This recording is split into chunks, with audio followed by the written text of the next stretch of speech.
আসসালামু আলাইকুম রহমতুল্লাহি আবরকাত। প্রিয় জব প্রত্যাশী ভাই ও বোনেরা, আশা সকলে ভালো আছো। গতকাল অনুষ্ঠিত জাতীয় নিরাপত্তা গোয়েন্দা অধিদপ্তর NSI এর ফিল্ড অফিসার পদের পরীক্ষা অনুষ্ঠিত হয়েছে। তো এই পরীক্ষায় 31 থেকে 42 এই 12টি প্রশ্ন ছিল গণিত। তো গণিতের আমি সমাধান নিয়ে এসেছি।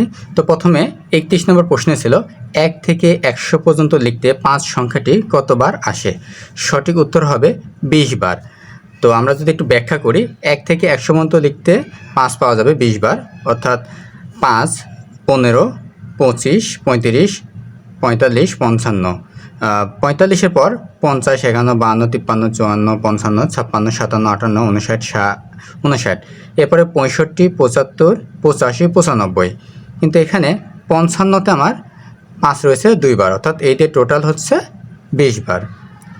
এবার 32 নম্বর প্রশ্ন ছিল 2, 3, 4, 6 দ্বারা বিভাজ্য কিন্তু 5 দ্বারা বিভাজ্য নয় কোনটি? সঠিক উত্তর হবে ঘ, অর্থাৎ 1428। তো এখানে আমাদের 2, 3, 4, 5 দ্বারা বিভাজ্য কিন্তু 5 দ্বারা বিভাজ্য নয়। তাহলে আমরা প্রথমে আগে দেখব 5 দ্বারা বিভাজ্য নয় কোনটা, সেটা আমরা দেখব।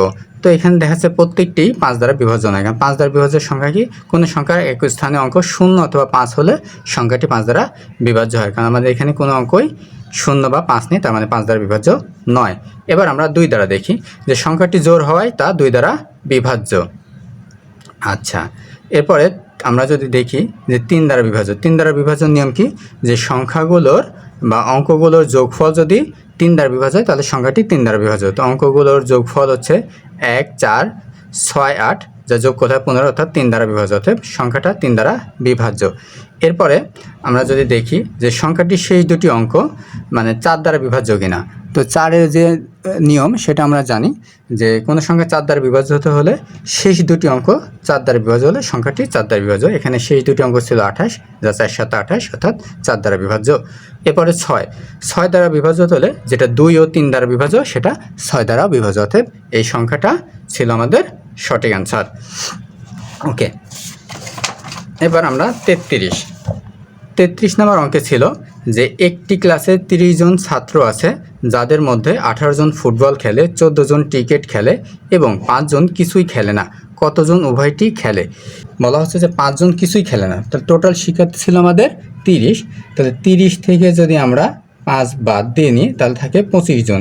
এখন 25 জনের মধ্যে এই 25 জন আমার খেলে।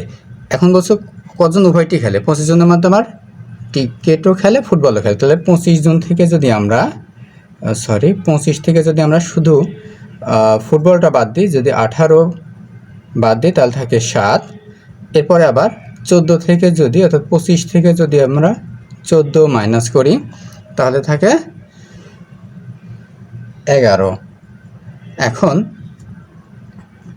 আমরা যদি এই দুটা যোগ করি, মানে দুটো খেলায় খেলে, এখন এখান থেকে 14 আর সাথে আমার 11 আর সাথে 18 থেকে 25 বাদ দিলে তার মানে 25 থেকে যদি এখন আমরা 18 বাদ দিই তাহলে 7 জন, অর্থাৎ 7 জন উভয়টি খেলে। তার মানে সঠিক উত্তর হবে গ। তাহলে এই প্রশ্নটি যদি আবার একটু ব্যতিক্রম থাকতো, যদি এরকম থাকতো যে এখানে যে 5 জন উভয়টি খেলে, কতজন উভয়টি খেলে না, এরকম থাকলে আমাদের এটা হতো যে আমরা উল্টা করে করতাম যে আমরা 30 থেকে 18 বাদ দিতাম, 30 থেকে 14 মাইনাস করতাম এবং 5 যোগ করতাম। টোটাল যোগ করে যদি আমরা বাদ দিতাম তাহলে আমাদের আনসার হতো 3।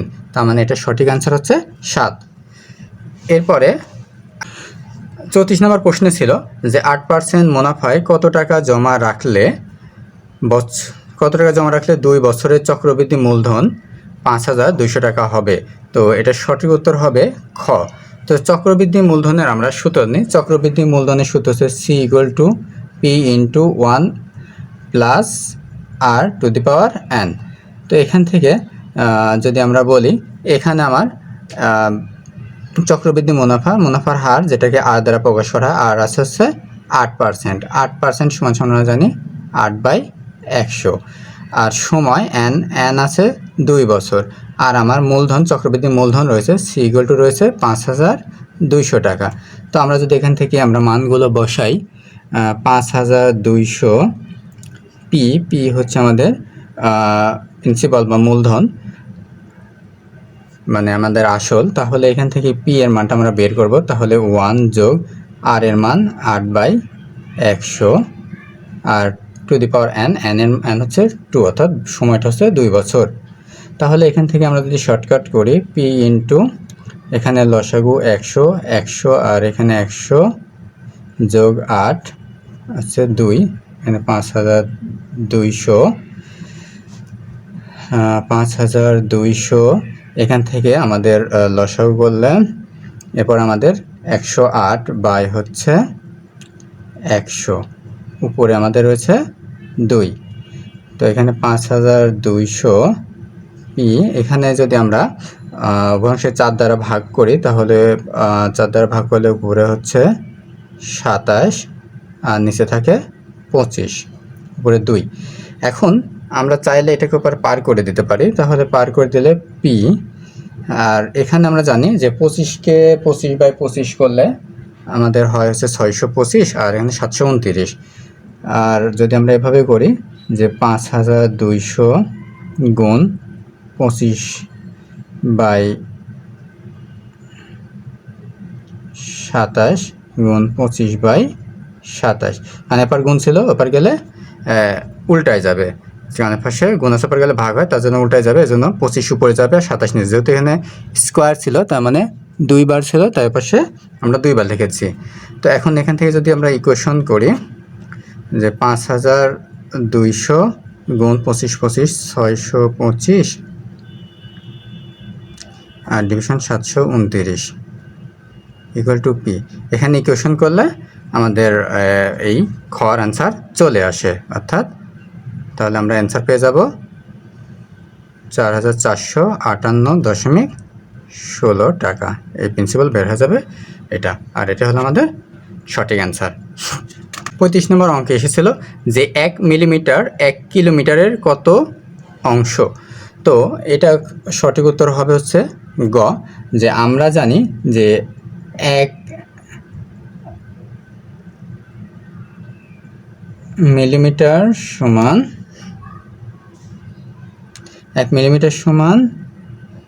10 লক্ষ কিলোমিটার। তাহলে 1 মিলিমিটার সমান 10 লক্ষ কিলোমিটার। তো আমাকে বলছিল যে 1 কিলোমিটারের কত, তাহলে আমরা বলতে পারি যে 1 মিলিমিটার আমাদের সমান হচ্ছে 10 লক্ষ কিলোমিটার, আর এটাই হচ্ছে সঠিক আনসার। সঠিক আনসার গ। এরপরে 36-এ প্রশ্ন এসেছিল যে পানি ও চিনির একটি 50 লিটারের মিশ্রণে চিনির পরিমাণ 3%, মিশ্রণটি থেকে কতটুকু পানি বাষ্পীভূত করলে চিনির পরিমাণ 5% বৃদ্ধি পাবে। তাহলে এটা সঠিক উত্তর হবে ঘ, অর্থাৎ 20 লিটার। তার মানে আমরা যদি এখানে একটু সমাধানটা করি, তো এখানে সমাধানে মিশ্রণে চিনির পরিমাণ ছিল 50-এর 3%, তাহলে 50-এর 3% করলে 3/100, যেখানে পাই 1.5 লিটার। এখানে আমরা চিনির পরিমাণ পেলাম 1.5 লিটার। তাহলে মিশ্রণে পানির পরিমাণ 50 লিটার, যেহেতু মিশ্রণ ছিল সেখান থেকে যদি 1.5 লিটার বাদ দিই তাহলে আমার থাকে 48.5 লিটার হচ্ছে পানি। এখন এখান থেকে আমরা মনে করি যে মিশ্রণটি থেকে x লিটার পানি বাষ্পীভূত করলে চিনির পরিমাণ 5% হবে, কারণ আমাকে বলছিল যে কি পরিমাণ পানি বাষ্পীভূত করলে চিনির পরিমাণ 5% হবে। তাহলে আমরা x% বাষ্পীভূত করলে আমরা ধরে নিচ্ছি চিনির পরিমাণ 5% হবে। তাহলে এখন আমরা সত্য মতে বা প্রশ্ন মতে লিখতে পারি যে এটা হচ্ছে চিনির পরিমাণ আর এটা হচ্ছে পানির অনুপাত। তাহলে পানি থেকে আমরা কি দেব, x% পানি বাষ্পীভূত করবো, তাহলে এখান থেকে মাইনাস দিলাম x, আর এখানে বাকি ওপাশে আমাদের হবে কত, যে 5%, মানে এখানে 5/95, তার মানে 100 এর মধ্যে চিনি হচ্ছে 5%, পানি হচ্ছে 95। তো এখান থেকে যদি আমরা আর গুণন করি বা বজ্র গুণন করি তাহলে আমাদের এটা আসে হচ্ছে 142.5, আর এখান থেকে আসে 242.5 ইন্টু 5x। এরপরে আমরা যদি এক্সের মান বের করবো তাহলে 5xটাকে রাখি, এটাকে উপর পার করে দিলে এটা, তাহলে 5x = 100, এক্সের মান আমরা পেয়ে যাই 20 লিটার। আর এটাই হচ্ছে 36 নং প্রশ্নের সমাধান। এবার আমরা 37 নং প্রশ্নের সমাধান করে দেব। তো 37 নং প্রশ্নে এসেছিল যে একটি চৌবাচ্চায় 3টি নল দিয়ে যথাক্রমে 8, 12 ও 24 ঘন্টায় পূর্ণ হতে পারে। 3টি নল একসঙ্গে খুলে দিলে চৌবাচ্চাটি 3/4 পূর্ণ হতে কত সময় লাগবে? এটা একটি সহজ অঙ্ক ছিল, সঠিক উত্তর হবে 3 ঘন্টা। তো আমরা যদি বলি 1 ঘন্টা পূর্ণ হয় 1/8 অংশ, 1/12 অংশ, 1/24 অংশ, তাহলে আমরা একত্রে লিখতে পারি যে একত্রে 1 ঘন্টা পূর্ণ হয় 1/8 যোগ 1/12 যোগ 1/24। তাহলে এখান থেকে যদি লসাগু করা যায়, তাহলে এখানে লসাগু আসে 24। 8 দ্বারা 24কে ভাগ করলে 3 8 24, 3 যোগ 12 দ্বারা ভাগ করলে 2 যোগ 1, 3 2 5, 5 আর 1 6, অর্থাৎ 6/24। এখানে কাটলে আমরা পাই 4/24, 1/4 অংশ। তার মানে এটা 1 ঘন্টায় পূর্ণ হয় হচ্ছে আমার 4/1 অংশ। তা আমাদের বলছিল যে 3/4 পূর্ণ হতে কত সময় লাগবে, তাহলে আমরা বলতে পারি যে 1/4 অংশ পূর্ণ হতে সময় লাগে 1 ঘন্টা। তাহলে আমাদের 1 অংশ পূর্ণ হতে সময় লাগে 4 ঘন্টা। তাহলে আমাদের টোটাল অংশ ছিল কত?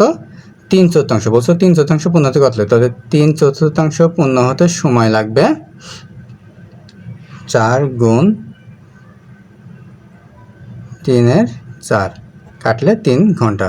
অর্থাৎ এটাই ছিল সঠিক অ্যান্সার, যে 3 ঘন্টা। ওকে, এবার 38 নম্বর প্রশ্ন। তো 38 নম্বর প্রশ্ন ছিল যদি 2 জন পুরুষ অথবা 3 জন মহিলা অথবা 4 জন বালক একটি কাজ 52 দিনে সম্পন্ন করতে পারে, তবে একই কাজ একজন পুরুষ, একজন মহিলা ও একজন বালক কত দিনে করতে পারবে? এটা সঠিক উত্তর হবে 48 দিনে, অর্থাৎ 48 দিনে। তো এখানে কিভাবে 48 দিনে হয় আমরা এবার একটু দেখি। এখানে যেটা ছিল যে 3 জন মহিলা সমান 2 জন পুরুষ, তো আমরা পুরুষ অথবা মহিলা অথবা বালক যে কোনো একটাতে বের করব। তাহলে আমরা এখানে প্রথমে বের করেছি যে 3 জন মহিলা সমান 2 জন পুরুষ, তার মানে 1 জন মহিলা সমান 3-এর 2 জন পুরুষ। আবার 4 জন বালক সমান 2 জন পুরুষ, অর্থাৎ 1 জন বালক সমান আমাদের 2/4 বা 1/2 জন পুরুষ। এখন কথা হলো যে 1 জন পুরুষ, 1 জন মহিলা, 1 জন বালক, তিনটা যদি আমরা যোগ করি, তো যোগ করলে লসাগু, এখানে লসাগু হচ্ছে 6, লসাগু করলে আমরা 6, এখন 6কে 6, 4 আর হচ্ছে 3, এখন এরপরে যোগ করলে 13/6 এতজন পুরুষের সমান। এখন প্রশ্নে যেহেতু বলছিল যে 1 জন পুরুষ, 1 জন মহিলা, 1 জন বালক কত দিনে সম্পূর্ণ করতে পারবে, তার মানে আমাদের 2 জন পুরুষ কাজটি করে 52 দিনে, 2 জন পুরুষ কাজটি করতে পারে 52 দিনে। তার মানে 1 জন পুরুষ কাজটি করতে পারবে 52 গুণ 2 দিনে, অতএব এই 13-র 6 জন পুরুষ কাজটি করতে পারবে। এখানে আমাদের 52 গুণ 13 6, মানে এটা উল্টায় যাবে, 6 উপরে যাবে আর 13 নিচে যাবে। এখানে কাটাকাটি করলে আমাদের আসে 48 দিনে। আর এটাই ছিল 38 নং প্রশ্নের সমাধান।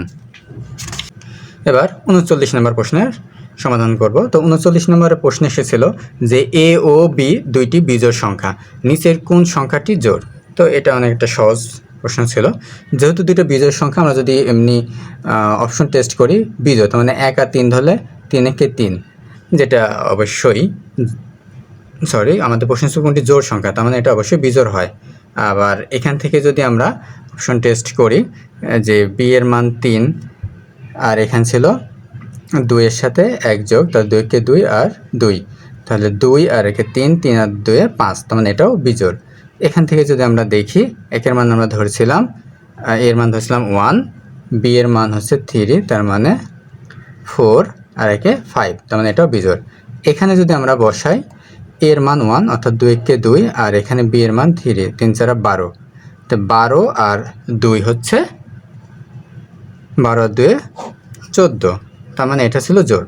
এছাড়াও আমরা জানি যে কোনো জোড় বা বিজোড় ফলাফলকে 2 দ্বারা গুণ করলে তা অবশ্যই বিজোড় হবে। তো 2 দ্বারা গুণ করলে, তার মানে এই 4 নাম্বার অপশন যেটা রয়েছে ঘকে ছিল 2a + 4b, এখান থেকে যদি আমরা 2 কমন নিই তাহলে আমরা পাই a + 2b। তার মানে যে কোনো জোড় বা বিজোড় সংখ্যাকে যদি 2 দ্বারা গুণ করা হয় তাহলে তা জোড় হয়, তার মানে সঠিক উত্তর হবে ঘ। এবার 40 নম্বর প্রশ্ন। 40 নম্বর প্রশ্নে এসেছিল যে পিতা ও মাতার বয়সের গড় হচ্ছে 45 বছর, আবার পিতা মাতা ও এক পুত্রের বয়সের গড় 36 বছর। পুত্রের বয়স কত? খুবই একটা সহজ অঙ্ক, সঠিক উত্তর হবে 18। তার মানে এখানে যদি আমরা দেখি পিতা মাতা ও পুত্রের বয়সের গড় 36, তাহলে এখানে 36 গুণ 3, যেহেতু পিতা মাতা এবং পুত্র, তাহলে 3 জন, আমরা 3 দ্বারা যদি গুণ করি তাহলে পাই 108। আর এখানে পিতা ও মাতা মানে দুজন, বয়সের গড় ছিল 45 বছর, তাহলে 45 গুণ 2, 2 দ্বারা গুণ করলে 90 বছর। তাহলে এখান কিন্তু পুত্র নাই, তাহলে এখান থেকে পিতা মাতার বয়স থেকে যদি পুত্রের বয়সটা বা 3 জন বয়সে বাদ দিই, তাহলে যে বয়সটা থাকবে সেটা বয়স থাকবে পুত্রের বয়স। মানে পুত্রের বয়স হচ্ছে 18 বছর, আর এটাই হচ্ছে সঠিক আনসার। 41 নম্বর প্রশ্ন ছিল যে নিচের চিত্রে মোট কয়টি ত্রিভুজ আছে? তার মানে নিচের চিত্রে মোট 10টি ত্রিভুজ রয়েছে। তো নিচের চিত্রে মোট 10টি ত্রিভুজ রয়েছে। আমরা দেখি, যদি আমরা ত্রিভুজটা আঁকি, এটা ত্রিভুজ ছিল, ত্রিভুজে এখানে যদি 1 2 3 4 5টা ধরি, তাহলে আমাদের 1 দ্বারা গঠিত ত্রিভুজ সংখ্যা পাই 5টি। এরপরে যদি আমরা 2 দ্বারা গঠিত বলি, তার মানে 13, 2 দ্বারা গঠিত হচ্ছে 13, এরপরে 14, এরপরে যদি আমরা বলি 24, 25, আর হচ্ছে আমার এটা 35। এই হচ্ছে 2 দ্বারা, আর 1 দ্বারা গঠিত 1 2 3 4 5, এই 5টা। তার মানে 5 5 10টা, অর্থাৎ এই ত্রিভুজে এই চিত্রে 22টাতে ত্রিভুজ ছিল 10টি, আর এটা ছিল 41 নম্বর প্রশ্নের সমাধান। এবার 42, আর এটাই ছিল এই প্রশ্নের শেষ ম্যাথ। নিচের সংখ্যা সিরিজের প্রশ্নবোধক স্থানে কোন সংখ্যাটি বসবে? তো এখানে যে প্রশ্ন সিরিজটা দেওয়া রয়েছে সেটা ছিল 3 5 9 11 15 17 এবং 21। আমরা এটা থেকে এটা যদি পার্থক্য দেখি, তাহলে 2 প্লাস এটা থেকে এটার পার্থক্য দেখলে হয় 4, এটা থেকে এটার পার্থক্য দেখলে হয় 2, আবার এটা থেকে এটার পার্থক্য দেখলে 4, এটা থেকে এটার পার্থক্য 2, এটা থেকে এটার পার্থক্য 4। তাহলে এবার এখান থেকে পার্থক্য হবে কত? 2। তার মানে আমাদের এখান থেকে যে সিরিজটা দেখছি এটা 2 4 2 4, অর্থাৎ 2টা প্যাটার্ন ছিল। তার মানে এই 21-এর পরে যেটা আসবে সেটা হচ্ছে 21 সাথে 2 যোগ হবে, তাহলে 2 যোগ হলে হয় 23। তার মানে পরবর্তী সংখ্যাটা হবে 23, অর্থাৎ সঠিক উত্তর ক। আর এটাই ছিল ফিল্ড অফিসার প্রশ্নের গণিতের সমাধান। তো পরবর্তী প্রশ্নের সমাধান পেতে আমাদের চ্যানেলটি সাবস্ক্রাইব করে সাথে থেকো। সে পর্যন্ত সকলে ভালো থেকো। আল্লাহ হাফেজ।